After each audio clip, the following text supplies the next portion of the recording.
Assalamu alaikum, barkanku da warhaka. Wannan da kuke gani wato Naptune network wallet ne wadda amma ya dan sha bamban da shauran wallet kamar su Trust wallet, MetaMask da su Coinbase da shauransu. Wanda waɗancan da na lissafo, wanda in zaka bude wallet din akwai passphrase wato English word guda 12 da suke bayarwa, wadda zaka ajiye ka tanada shi. Wannan English word guda 12 idan ya bata, tamkar da dukiyanka da yake cikin wallet din ya bata ne, ba ma tamkar bane, haka ne kawai.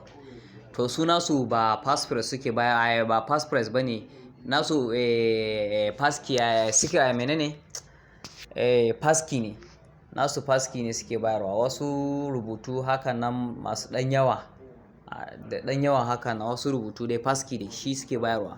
To wannan passkey din shi za ku ajiye shi, ku tanada shi, wanda shine key din shiga cikin wallet ɗinku. Wannan passkey din in kuka yi missing din shi, to zan iya cewa kun yi missing din wallet ɗinku. Wato kai tsaye yanda za ku yi rijistan wannan wallet din shine akwai APK. Zan turo muku da APK, da ku yi installing din APK application din.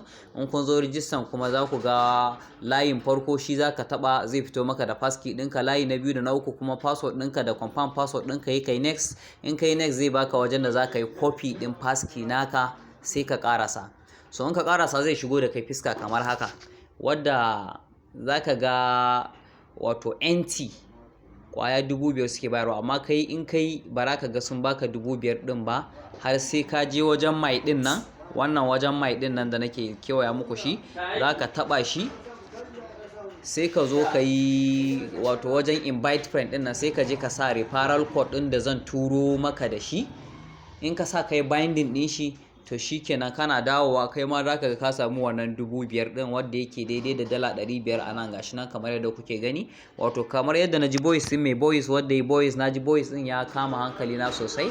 Wato za a yi launching din shi, ma'ana mainnet na wannan NT din za a yi shi before December, dab December ne kawai. Ban kiyaye wannan sosai ba, don yesterday ma'ana jiya da daddare na ji wannan, kuma na ji bayanan shi ya kama hankali na sosai. So ba a yin wasa da irin wannan abubuwan. Ka ce wai kai misali ai ka gaji da a taro maka ka yi wannan, ka yi wannan, ka yi wannan, sun yawa, baka san wanne za ka girba ba.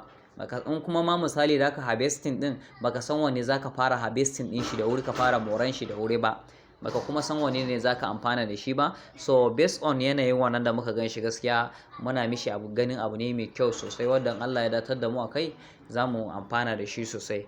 A yi kokari sai a yi rijistan shi. Zan turo muku APK din, zan turo muku kuma da wannan video voice nawa, video record nawa, sannan zan turo muku da wancan voice din da shi na ji mai voice wadda ya turo ya yi bayani a kai. To kuma sai ku ji, ku samu ku yi rijistan. Allah Ubangiji ya datar da mu.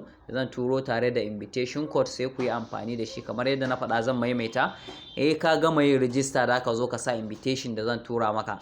Ta ina da ka sa invitation din? Nan wajen mai din nan za ka shiga, da ka ga wajen invite friend. A wajen invite friend ɗin idan ka je zai dan bude ma kofar da za ka yi pasting, ma'ana ka ajiye wannan invitation code da na turo ma, sai ka yi binding din shi. Shikenan kana dawowa kai ma da ka samu NT kwaya 5,000 din nan, wanda yake daidai da dala 500, wadda kowane NT kwaya daya price din shi ga price din shi yana 0.1 ne. To kun ga ko price din shi yayi mugun kyau.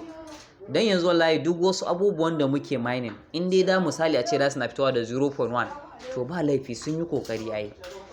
Wani kuma ya fito da pin haka, musamman wanda muke ganin su manya-manyan abu ne, manya-manyan mining ne, su fito da, wanda kuma muke ganin su kaman mining ne dai ana yin su, to suka fito da irin wannan price din, babu laifi gaskiya. Allah ya sa mu dace.